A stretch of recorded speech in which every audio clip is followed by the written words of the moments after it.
y de pronto me descubrí pintor haciendo una manta con un retrato de Carlos Fonseca, el líder, digamos, histórico de Frente Sandinista.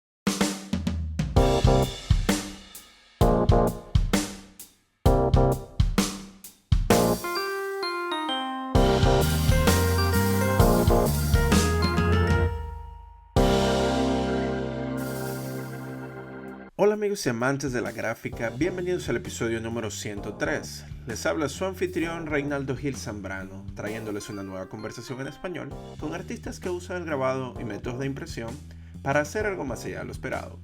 Hello Print Friend es un podcast bilingüe y al suscribirte recibes notificaciones de los nuevos episodios semanales en inglés con Miranda Metcalf y en castellano con su servidor.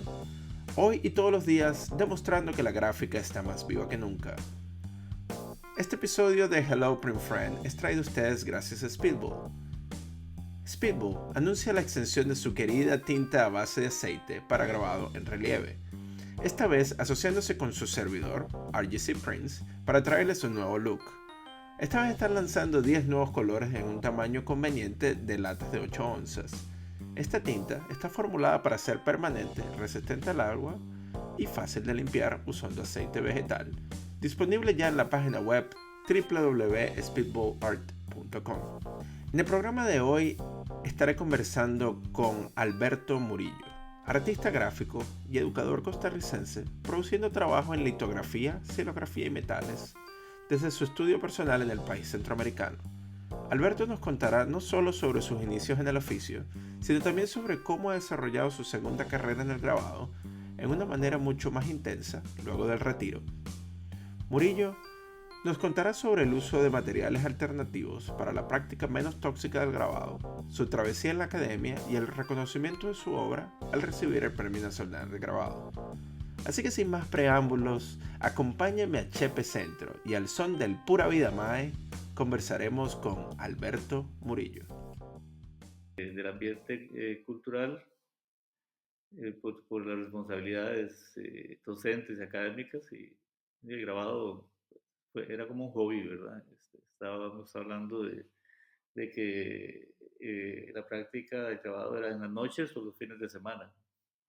Wow. Sí, y ahora que me pensioné a partir de diciembre del 2022, entonces estoy tratando de insertarme digamos, profesionalizarme como grabador. Esa sería aquí tenemos un antecedente muy interesante que de Francisco Miguetti, que es el grabador principal, bueno, prácticamente el artista principal de, del siglo XX, de la segunda mitad del siglo XX en Costa Rica, que era grabador, o se dedicó al grabado profesionalmente después de su pensión.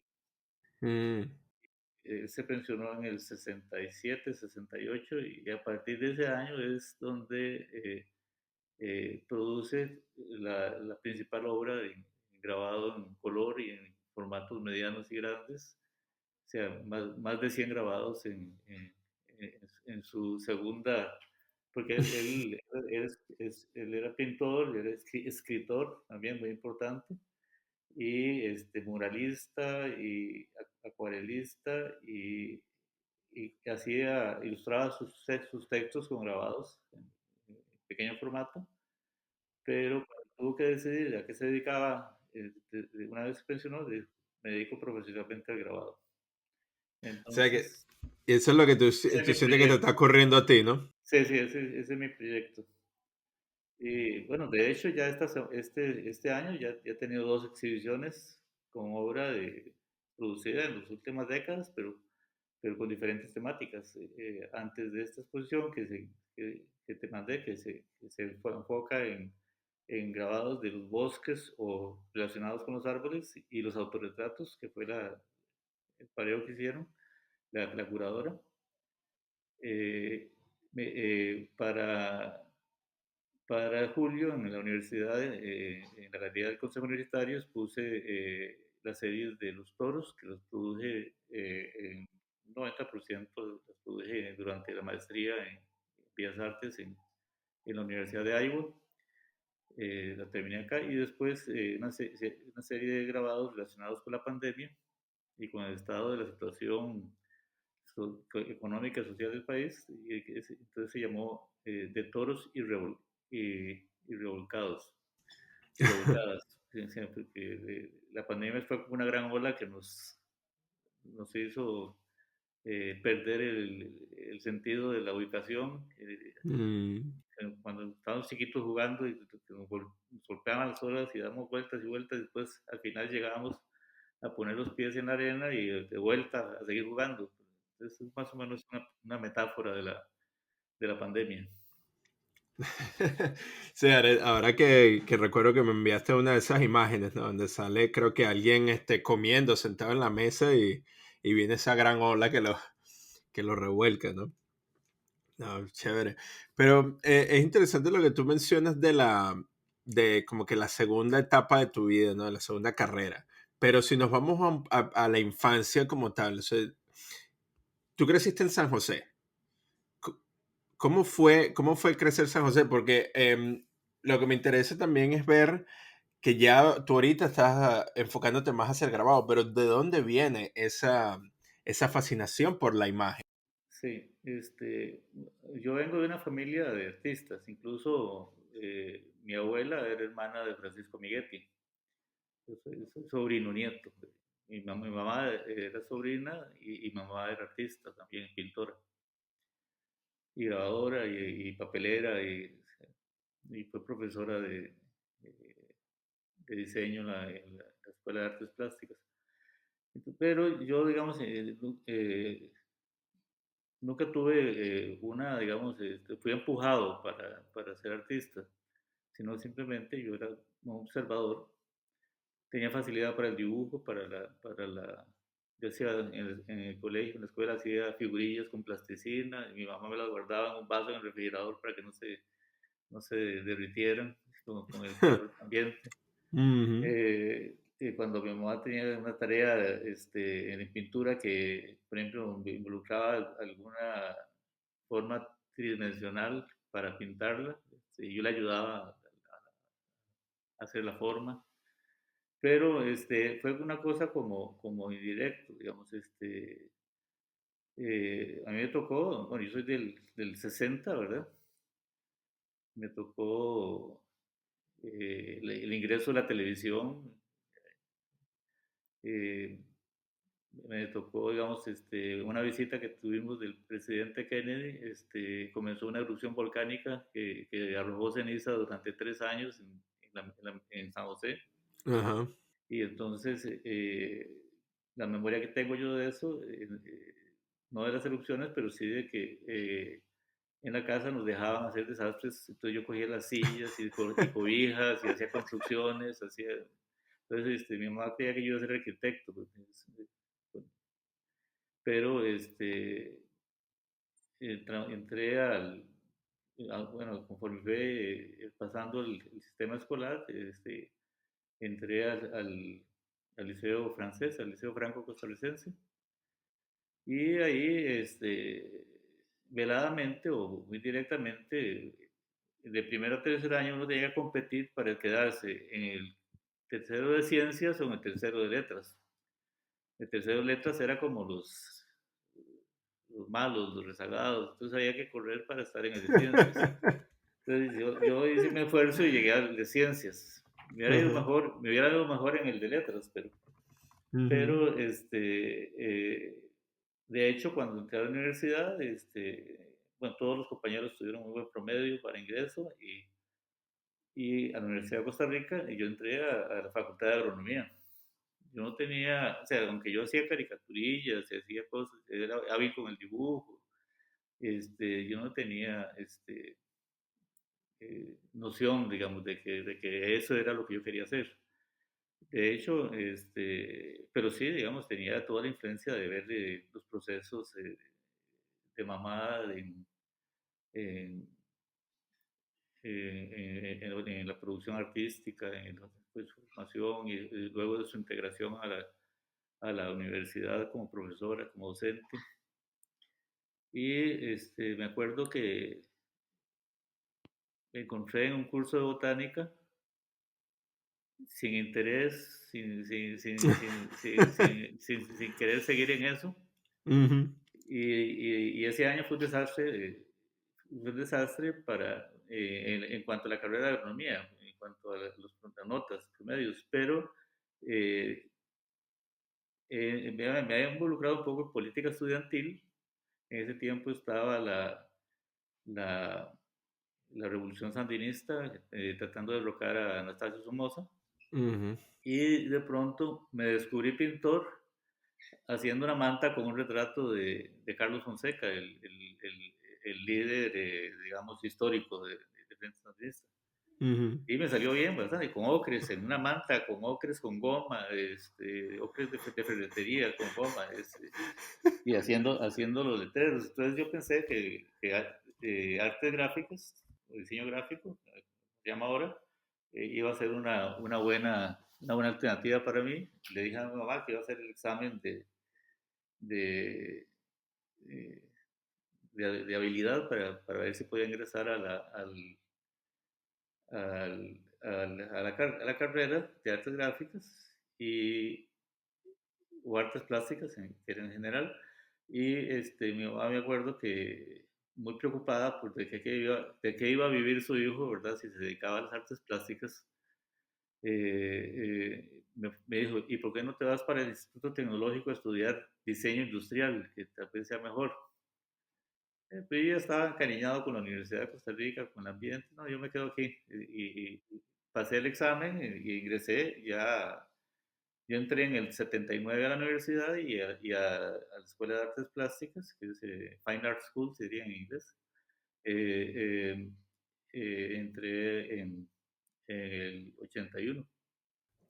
Pero tu mamá no sabía qué ibas a hacer, pero existía ya esa rama artística dentro de la familia. O Ah, sea, ya sí, sí, había sí, sí, gente había una que tradición. vivía del arte. Ajá. Francisco Miguetti, que ya vivía del arte, o sea, vivía de la pensión y del grabado después de ser pensionado. Antes era profesor de historia del arte. Él creó, digamos, la disciplina en Costa Rica, digamos, junto con otros personajes como una señora se llamaba Hilde Chen Apuy, que de origen chino, pero que era historiadora especialista en arte oriental. Yo, por cierto, llevé un curso con ella en la universidad sobre arte japonés. En realidad, mi foco en historia de arte fue arte costarricense, arte precolombino y arte japonés. Esos fueron, digamos, mis principales intereses. Sí, y se nota en el trabajo. Sí, sí, Pues sí, esa es porque otra de las preguntas que te tenía, ajá, sí, para el futuro. incluso en mi grabado en color de gran formato, trato de perseguir la estética japonesa, a pesar de que son hechos a la manera occidental con tintas de aceite, digamos. Bueno, entonces tuve la dicha de, de que el primer año que estuve en grabado, el programa de la malla curricular exigía introducción al grado metal e introducción a la silografía, como de los primeros cursos, junto con introducción a la pintura e introducción a la cerámica. Pero ese mismo año llegaron dos profesores invitados. Me acuerdo, primero un profesor francés, Claude Huart, Huart, que llegó a enseñar la técnica de grabado en madera por eliminación, de madera perdida. Sí, bloque perdido, como le Sí, yo lo dicen. que he perdido, sí. Entonces, con esa experiencia hice mi primera silografía en color. Y después llegó Hodaka Yoshida, el japonés, y una experiencia maravillosa de una introducción al grabado japonés. Lo que pasa es que en aquel entonces se decía que el grabado japonés solo se puede hacer en Kioto con los materiales japoneses, ahora uno se mete en YouTube, encuentra 50 tutoriales de todas las formas que se puede hacer de hecho, es lo que hemos hecho en la escuela, de recuperar la técnica del grabado a la acuarela, porque lo mezclamos chino, coreano, japonés, De todo, ajá. occidental, todo lo vamos mezclando para tener un híbrido adaptado a nuestras condiciones, Claro, y con madera tica, segurito. con maderas ticas que no son tan Mm. duras como el cerezo, pero tenemos maderas que se cortan maravillosamente. Aprendimos que las brochas comerciales pueden funcionar. Lo único que hay que hacer es cortarles un tercio del largo del pelo y quedan con la misma tensión de las brochas tradicionales japonesas. Y así hemos ido. Entonces, después de esos dos cursos, y yo, digamos, de joven, de niño, casi no tuve relación con Francisco Miguetti, que era hermano de mi abuela, porque él tenía sus múltiples labores académicas y eh, viajes al exterior. Y entonces me acuerdo de un paseo a la playa con ellos, chiquillos, después una fiesta de Halloween en que llegaron, pero, digamos, antes de que yo entrara a la escuela no tenía una relación con él. Bueno, en la escuela comencé a relacionarme con él. Y cuando terminé después de que llevé esos cursos y el curso de exposición de geografía, mi profesor, mi mentor, que se llama don Luis Paulino Delgado, que se formó como grabador en la Universidad de Nueva York, ¿cómo se llama? Pegando a Canadá, a Niágara. No, la Universidad de Nueva York se me escapa el nombre en este momento, bueno, pero digamos, sí, en esta zona que ahí se pasa, como un puente a Canadá, no, ahorita aparece, eso no es Alzheimer, simplemente no es Alzheimer porque sé que no me acuerdo, O Rochester, sí, sí, por ahí, sí. por ahí. Este, Ok. Eh, y él cuando regresó, en los 70, él fue el que promovió, junto con el director del momento, el cambio del currículum de la escuela, que solo tenía pintura y escultura, que era lo tradicional, y a partir de mediados de los 70 se estableció la carrera de grabado, la carrera de artes gráficas, y la carrera de historia del arte y la carrera de cerámica. O sea, era el cambio del momento, como ahora se está hablando ya no es artes plásticas, sino artes visuales, y porque es más amplio, pues el cambio del momento fue pasar de la tradición de ser exclusivamente pintura y escultura a, bueno, la escuela de pintura y escultura, y todos los estudiantes llevaban digamos, el estudio de profesorado, que Ah, era, que sí. era, que era la principal fuente de trabajo Huh. de los artistas, ¿verdad? Ah, claro, por Sí. supuesto. Ujú.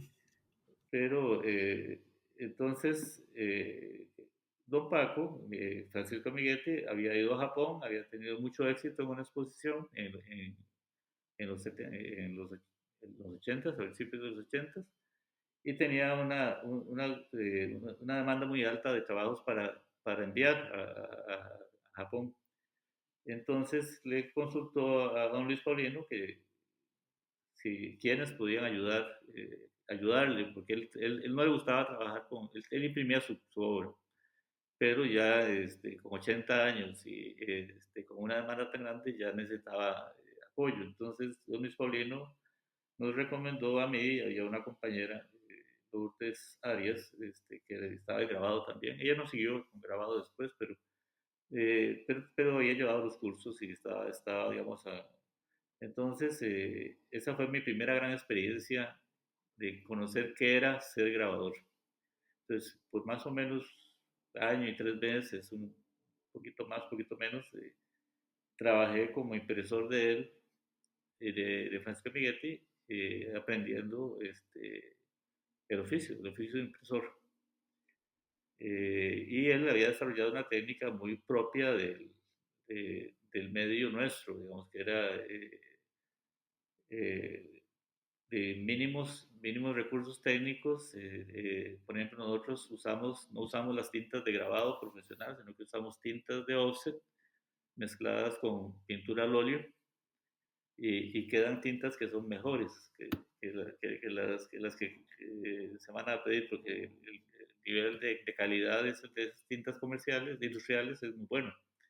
Ah, Y el la óleo, calidad del pigmento es mucho mejor. sí, el pigmento es muy bueno.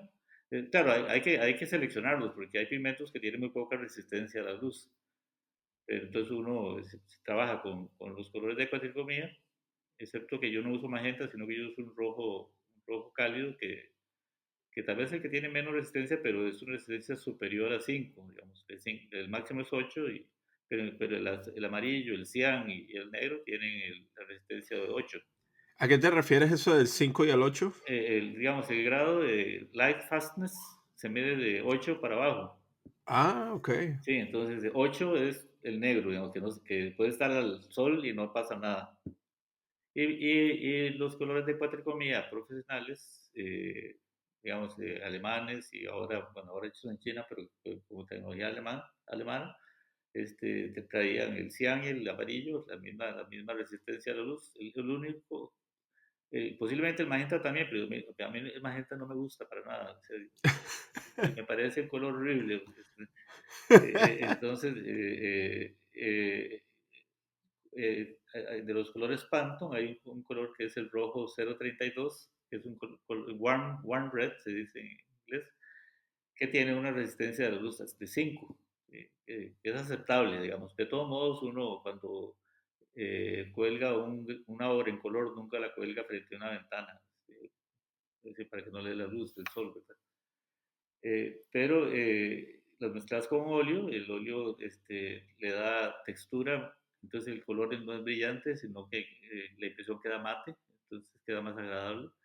Le da matiz al color, entonces yo tengo amarillo y cian, hago un verde, o amarillo y negro, hago un verde, pero le agrego rojo o le agrego azul y lo hago cálido, lo hago frío, lo viro hacia el naranja o lo viro hacia el verde, la adición del óleo, que es más o menos un 10% de la... Y además le agrega solvente, porque el aceite de linaza que trae el óleo. Y otra cosa hace que una tinta que está diseñada para máquinas de alta velocidad y de mucha potencia, como las máquinas offset, se adapte a un rodillito de speedball de 6 pulgadas y corra porque la textura del óleo permite que tenga más agarre. Entonces, y de hecho, hacemos tinta para litografía artística, tinta para grabado en metal, con otros componentes, y tinta para silografía con la misma lata de tinta de offset, de litografía offset. Claro. Entonces, Entonces, claro, en el caso de la litografía me imagino que utiliza mucho más solvente, mucho más grasa, ¿no?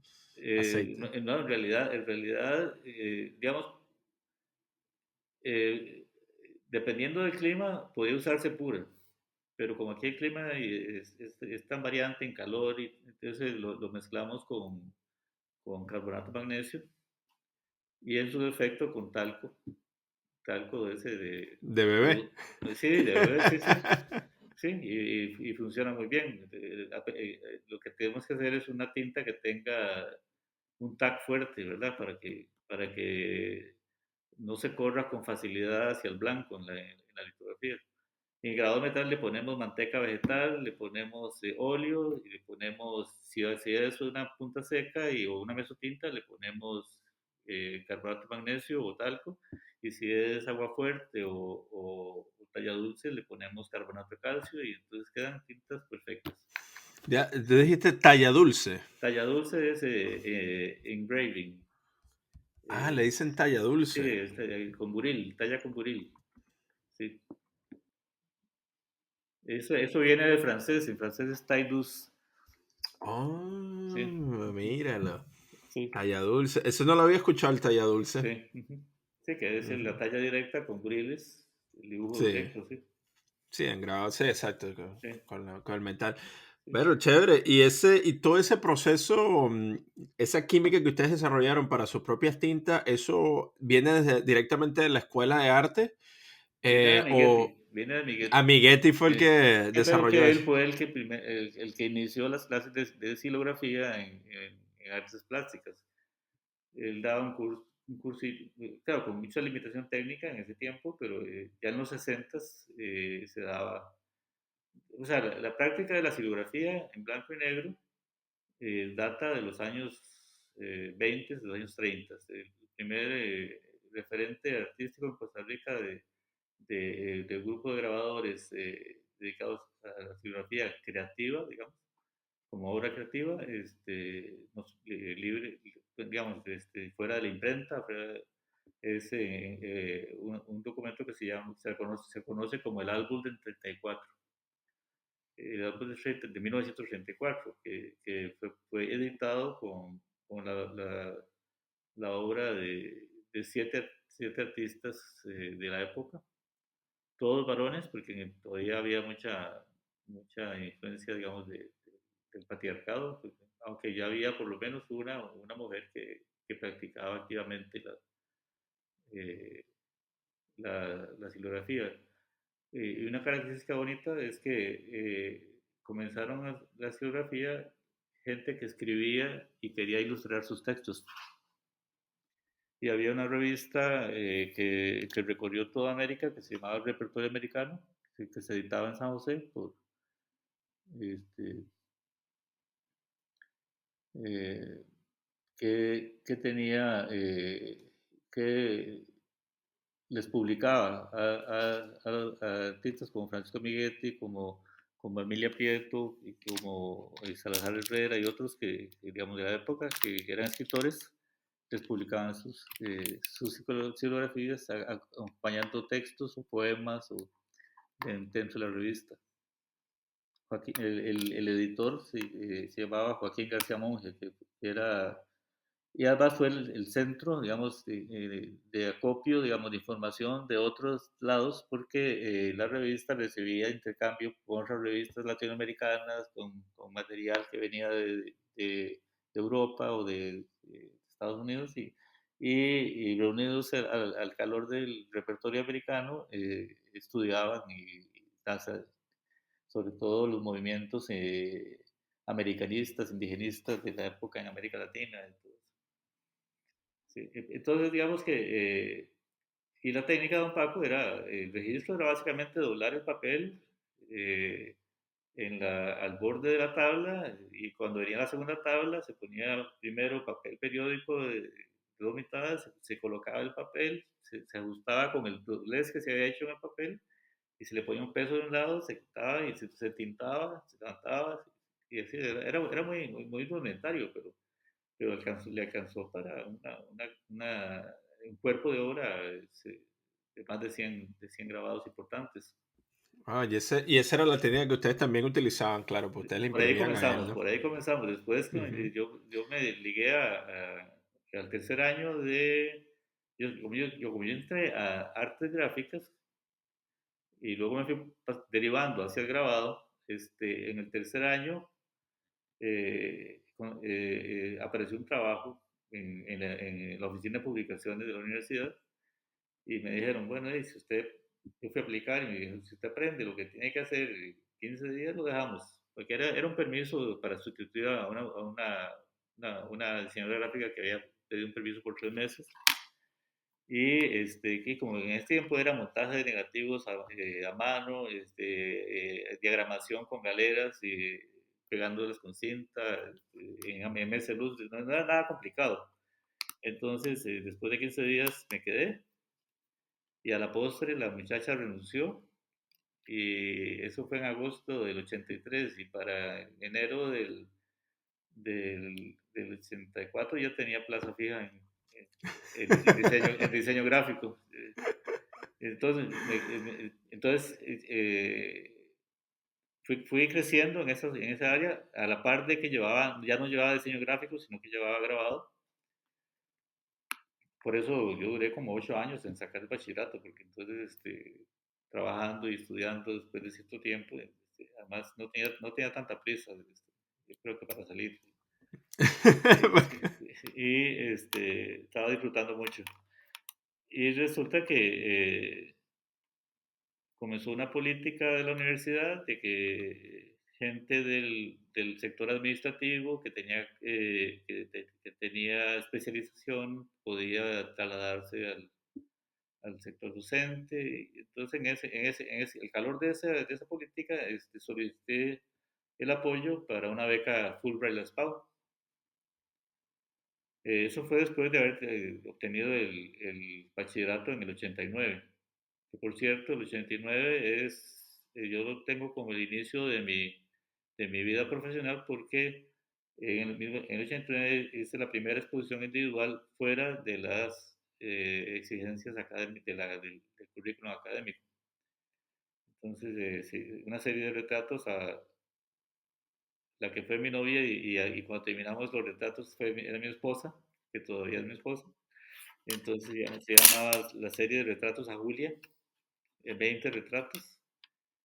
Y entonces eso fue en el 89. Entonces, por ejemplo, cuando estuve en Iowa, en 3 años hice 50 grabados. Cuando volví, por las obligaciones laborales, de docencia, porque el compromiso de las PAU es que uno vuelve a la docencia, ¿verdad? En la universidad de origen, de la Fulbright. Entonces, se convirtió en una cosa de que podía hacer un mal año hacía un grabado, un año bueno hacía 3, 4 grabados o 5 grabados pequeños. Siempre me mantuve activo, pero no con la fuerza con que cuando estaba dedicado tiempo completo al estudio del grabado. Entonces opté por cada 10 años hacer una exposición retrospectiva. Entonces ya tengo 3 exposiciones importantes que en cada exposición iba todo lo nuevo y algo de lo viejo. Entonces la primera fue en el 99,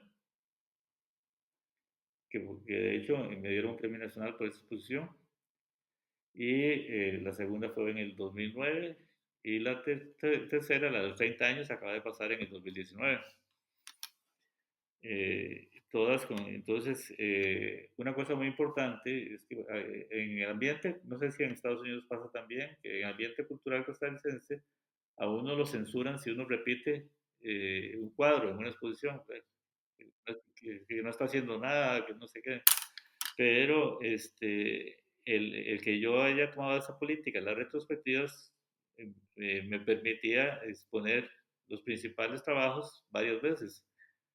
Y yo no me imagino García Márquez si solo le hubieran permitido la primera edición de su libro, o a un músico importante si solo le hubieran permitido el concierto de presentación universal de la obra, ¿verdad?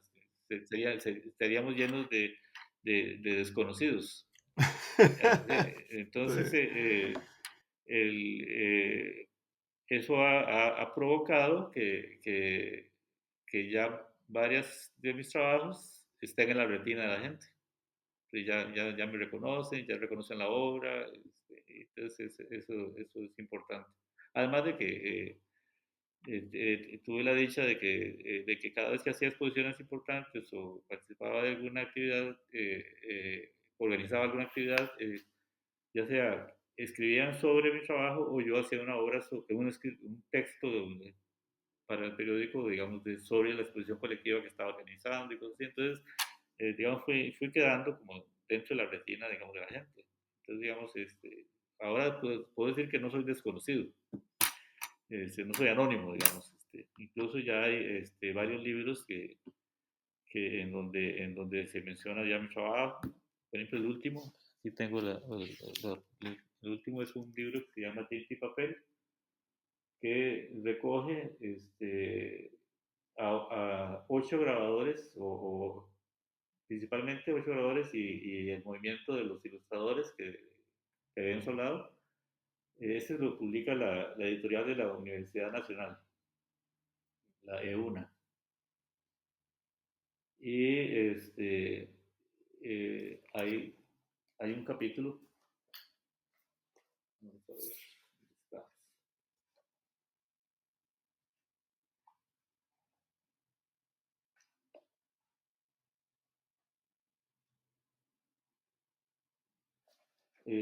Bueno, no sé, dentro de un capítulo que es las nuevas generaciones, de docentes, hay unas 3 o 4 páginas de mi trabajo.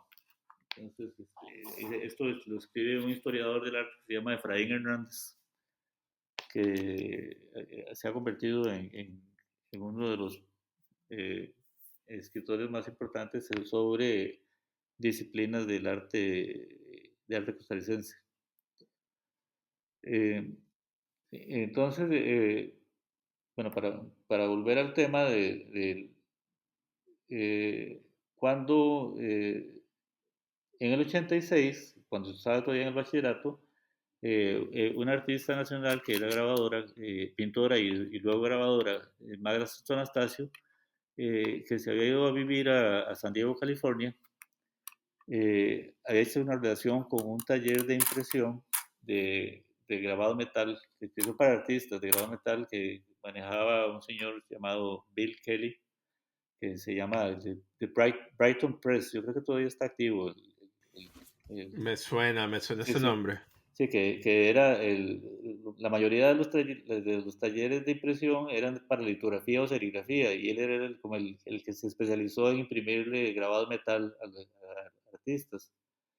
Entonces ella lo trajo a la universidad, nos dio un taller muy importante sobre impresión de grabado metal para artistas, y nos introdujo al libro de artista.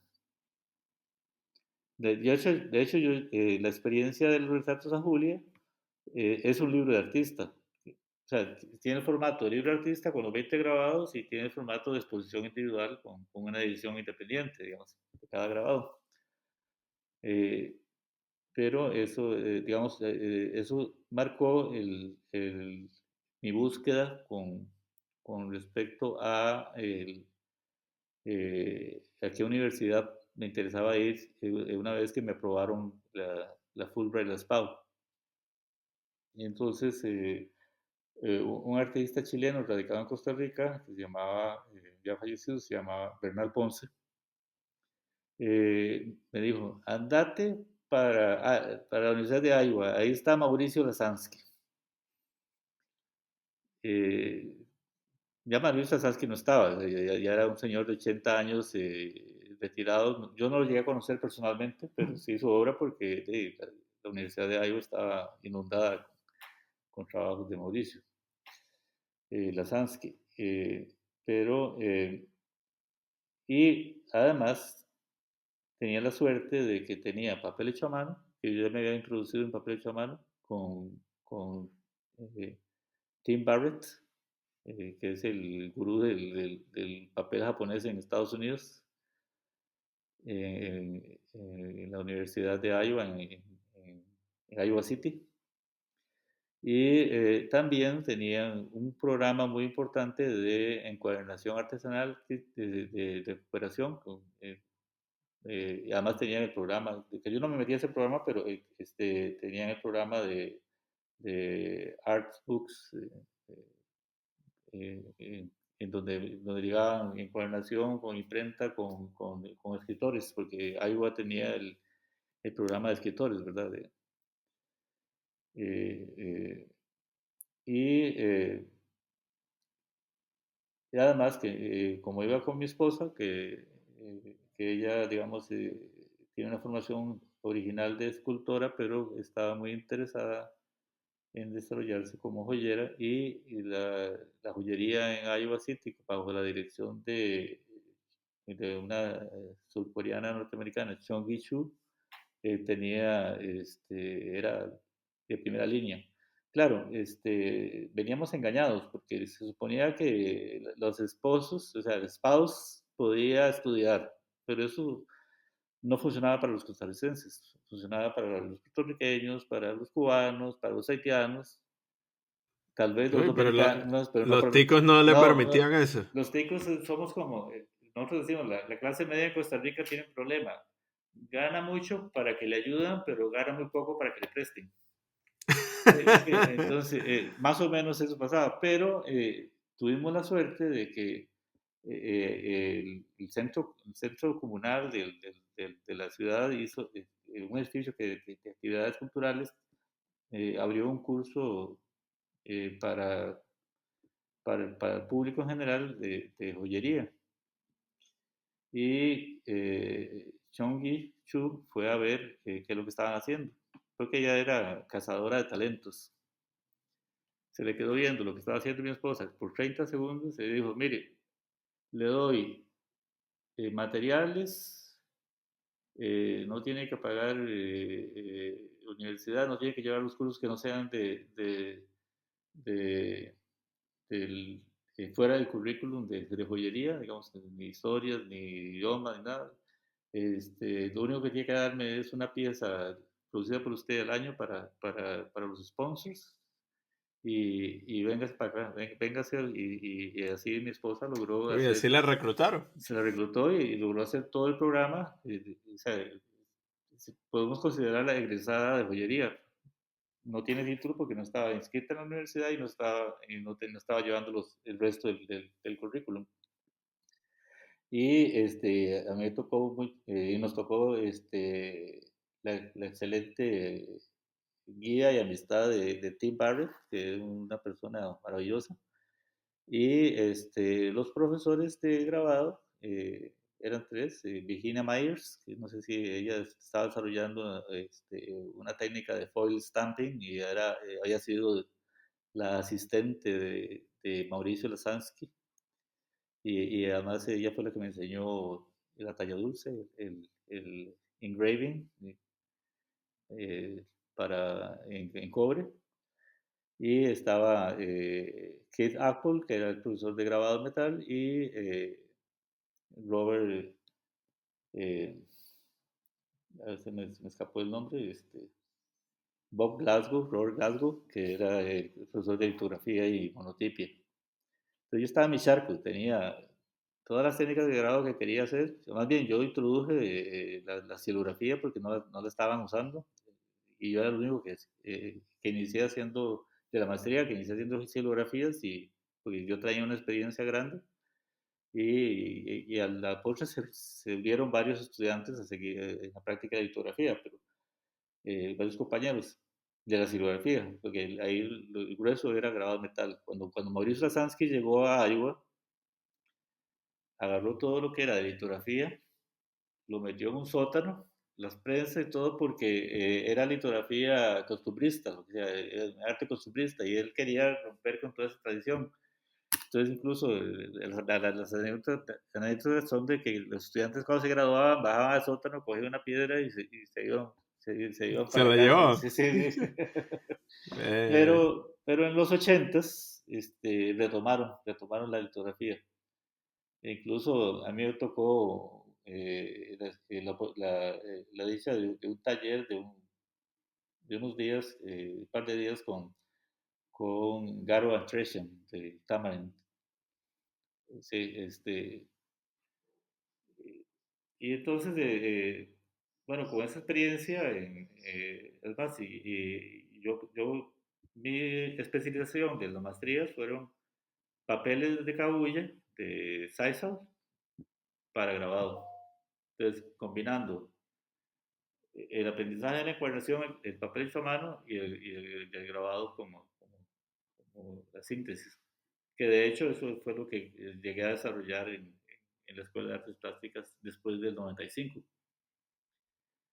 Entonces,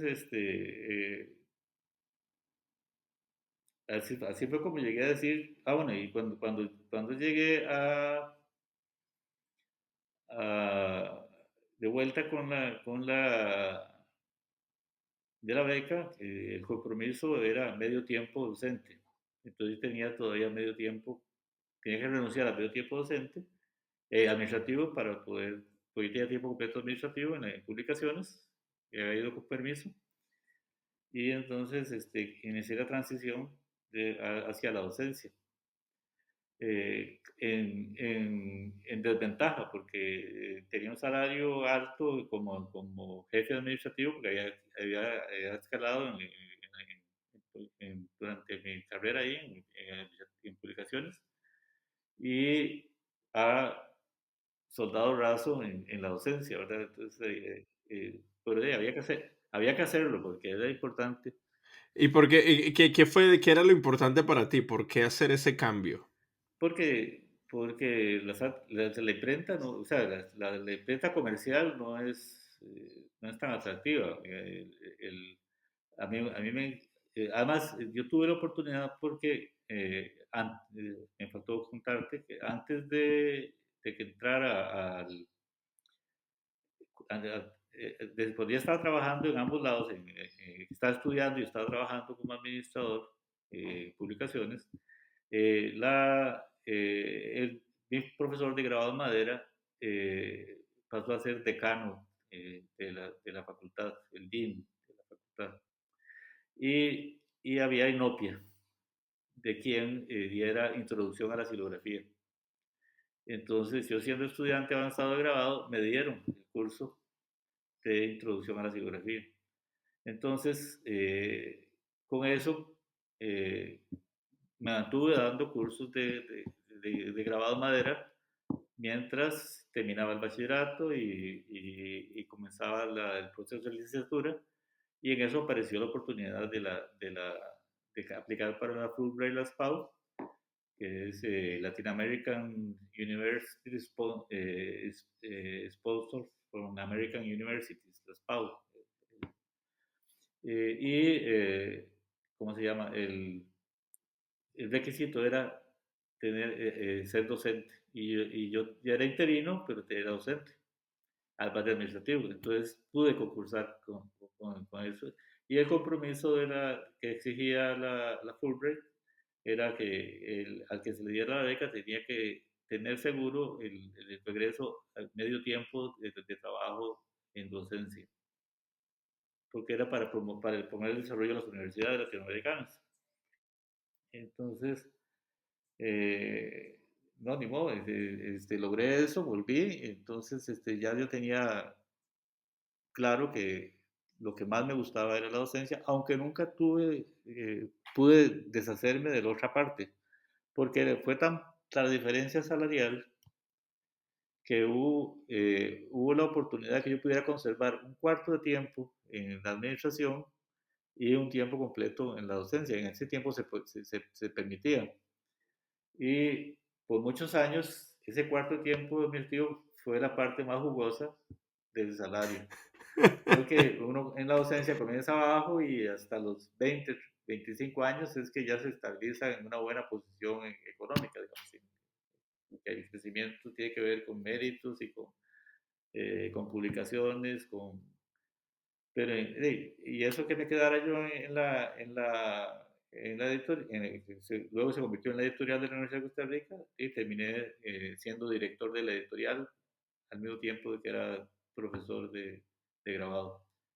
Y, y la experiencia entre grabado y artes gráficas me dio mucha margen de maniobra. Entonces, había problemas en artes gráficas que las resolvía por mi experiencia en lo básico del grabado y avances o soluciones para el grabado con la experiencia de las nuevas tecnologías desarrolladas por las artes gráficas. Incluso tengo eh, una serie de litografías que son monograbados porque son impresas con el color en monotipia, que son fotografías mías de personajes estudiantiles, eh, trabajadas en Photoshop, lanzadas a láminas de offset por medio de la tecnología CTP y luego impresas en prensa litográfica manual y después en el tórculo de grabado, el tórculo de grabado coloreadas con monotipia. Entonces, sí, la serie que hice con eso, hice unas 5 o 6 trabajos, se llama Superhéroes del siglo XXI. Entonces, la idea era que a los estudiantes los ponía con ropa corriente en el día, pero los ponía traje de superhéroe en la noche. Entonces, era un poco ese juego. Y en toda esta travesía que tuviste, ¿no? Porque se nota que tuviste que hacer otro tipo de trabajo para poder sustentar tu parte creativa. Bueno, ¿Cómo te sientes tú ahorita que ya con el retiro, que ya te puedes dedicar 100% al trabajo? ¿Qué te emociona a ti del futuro? sí, bueno, primero que nada, el cambio me provocó mucha ansiedad, porque eso es de pronto quedar desocupado, sin salario, esperando la pensión, y eso me provocó mucha ansiedad. Poco a poco me he ido integrando. Tengo un proyecto, digamos, de a 2 o 3 años plazo para ya tener una presencia constante en el ambiente cultural costarricense en la participación ya en, en certámenes ¿cómo se llama?, en bienales, trienales de grabado a nivel internacional. eh, Tener, digamos, un ingreso anual por venta de grabados que me complemente la pensión, porque las pensiones son mucho más bajas que los salarios siempre, ¿verdad? Entonces, pero por dicha, arranqué en cero, digamos, en el sentido de que estaba todas mis deudas de la casa, los carros, estaban dentro de un sistema de ahorro de la universidad, y ese sistema de ahorro, cuando uno se pensiona, cancela las deudas. Entonces arranca uno limpio, sin el estrés de tener que terminar de cancelar deudas a 30 años, cosas así, ¿verdad? Claro, la mayoría de mis deudas tenían un mínimo 20 años, ¿verdad? Pero sí me hubiera tocado un lapso eh, de tener que seguir dividiendo el ingreso pero digamos, en estos momentos la idea es, ya no es Alberto Murillo académico, ahora es Alberto Murillo grabador. Aunque yo llegué a ser catedrático y sigo siendo, ahora soy catedrático jubilado, pero eh, en la academia existe la cosa de que usted tiene que justificar todo, tiene que hacerle referencias, tiene aunque después cuando se cuelga el grabado, ya el grabado se independiza de eso. Lo único que le interesa, si es que lo ve en algún momento, es la academia. El espectador tiene otro enfrentamiento con la obra agarra identidad propia. Entonces, estoy tratando de meterme un poco en la idea del goce de producir objetos artísticos.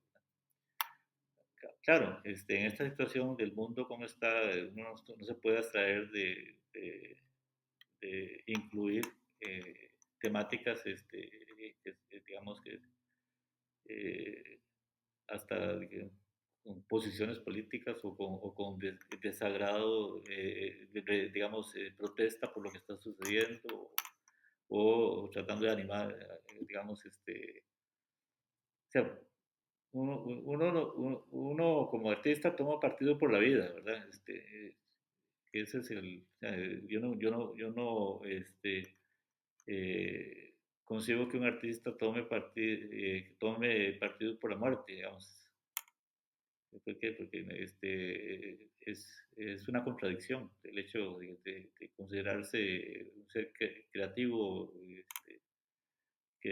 creador de conocimiento, porque esos somos los artistas. Y los grabadores más, o sea, el conocimiento se democratiza con la aparición del grabado. Eh, eh, Tanto en Oriente, varios siglos antes que en Occidente. Y el único espacio donde no se desarrolla el conocimiento eh, a partir de grabados en el mundo islámico, porque era considerado algo impuro. Entonces ellos eran más del manuscrito, del ahora yo creo que eso se ha roto, pero sí, digamos, el budismo fue el que desarrolló el grabado en madera. Sí. Incluso la gente imprimía, a cambio de plata, imprimía grabaditos y los tiraban en la panza del Buda para tener acceso a la eternidad. Y, y el primer libro impreso con colofón es el Sutra del Diamante, que es 866, 686 después de Cristo, porque tiene una leyenda de que incluso quién ordenó la producción del libro. Eh, y el papel se inventó en el 105, digamos, formalmente, después de Cristo. El grabado, digamos, el Sutra del Diamante, estábamos hablando del siglo VII, ¿verdad? Y, y en Europa llegó hasta el siglo XIV. O sea, hay una cantidad de siglos de desarrollo previo a la introducción del grabado a Europa, y después en América entró con la conquista, ¿verdad?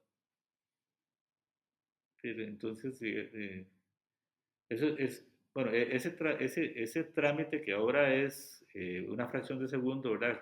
Se hace algo en China y ya uno lo está viendo los 2 segundos después acá en la casa.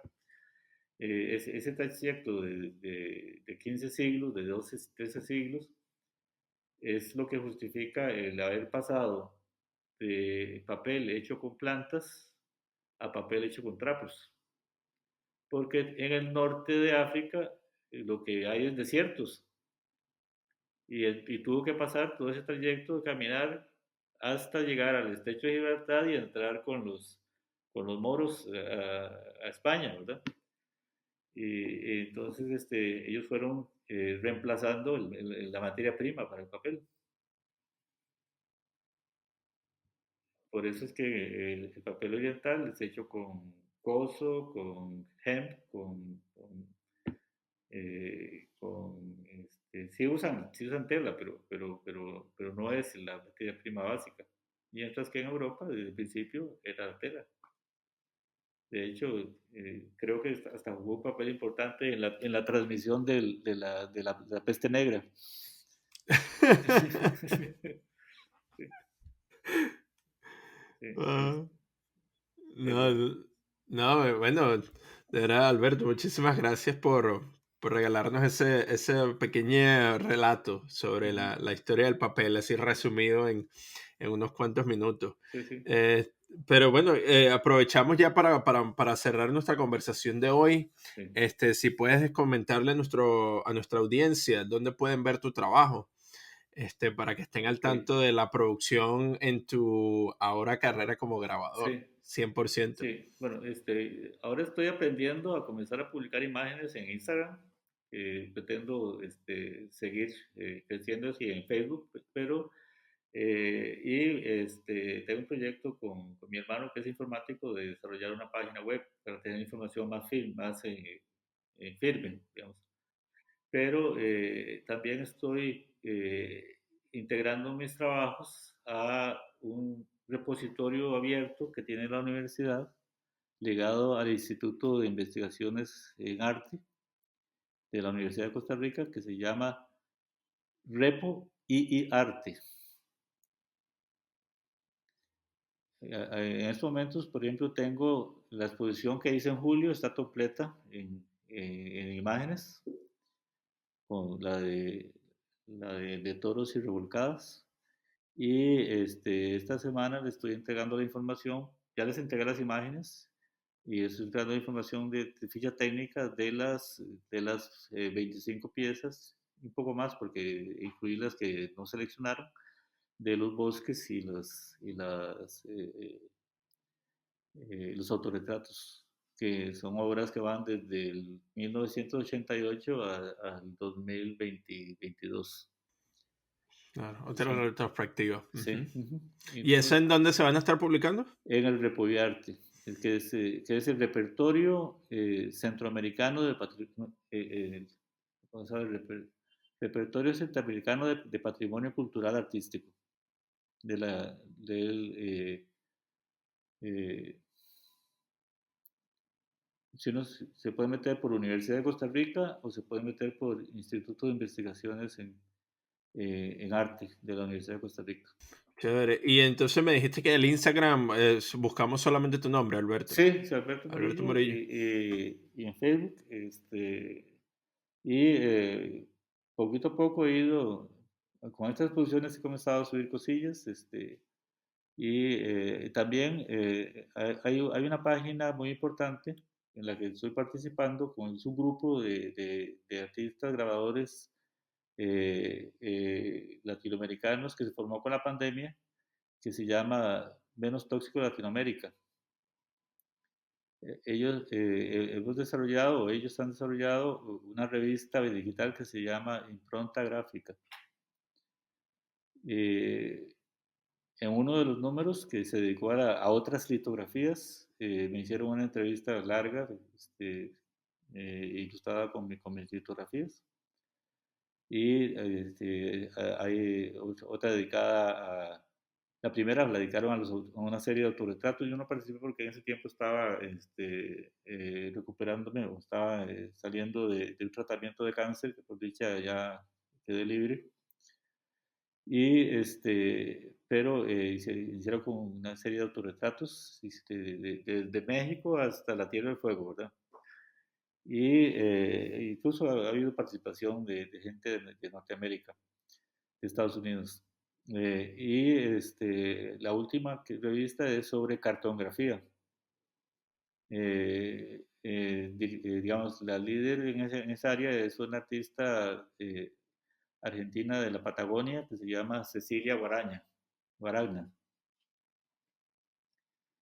Y en Facebook está la página Menos Tóxico Latinoamérica. Y ahí la característica durante la pandemia era que cada 15 días había un taller para compartir la experiencia de cómo se estaban enfrentando con los estudiantes y los artistas aislados, cómo estaban enfrentando la producción y entonces ahí hablamos, se desarrolló mucho las litografías alternativas. Por ejemplo, en mi caso, yo me he concentrado en la litografía con jugo de limón en lugar de ácido nítrico. eh, hay una artista que está en San Francisco, costarricense, que se llama Irene Carvajal. Yo creo que con el nombre la puedes conseguir. Ella ha hecho intercambio con nosotros y sus estudiantes, y hemos trabajado. Ella incluso ella acuñó el término de litografía verde. Ella tiene relación, creo que estaba con la Universidad de San José, ahora está con otra universidad ahí cerca y también tiene relación con el Instituto de Arte de San Francisco.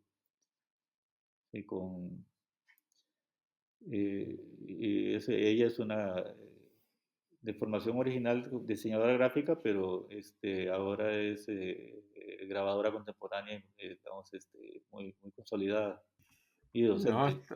está genial eso de la litografía verde porque no lo había escuchado. Ok, hay una revista que tiene varios artículos que hemos hecho varios compañeros de la escuela, eh, que es colombiana, que está en Redalic, que se llama, ay, Dios, este, ay, se me escapa el nombre en este momento, perdón. Durante la pandemia nos publicó artículos sobre el tema del grabado menos tóxico. Y si querés saber más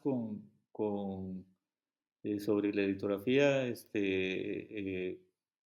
sostenible, digamos, o verde, hay una página de grabado menos tóxico de un artista argentino, Pablo Delfini.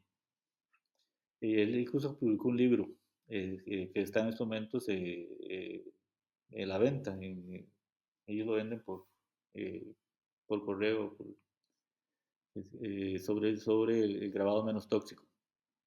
Y por ejemplo, digamos, mis litografías, las de los últimos, desde 2012 para acá, son hechas con goma arábiga o miel de abeja,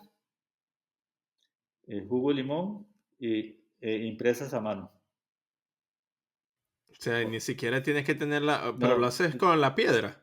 con la piedra, sí. Yo tengo, Ah, o yo sea, tengo, en mi taller tengo varias piedras, pero no tengo prensa de litografía.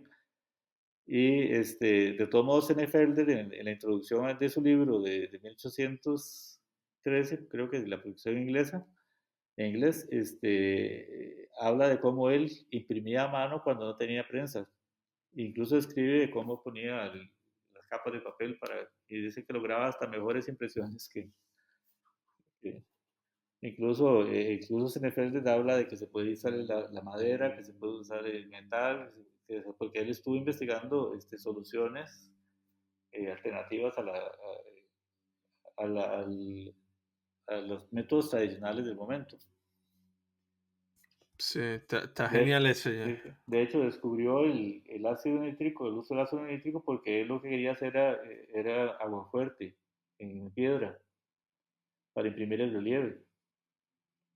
Y para eso inventó la tinta grasosa, para escribir las partituras o las obras teatrales.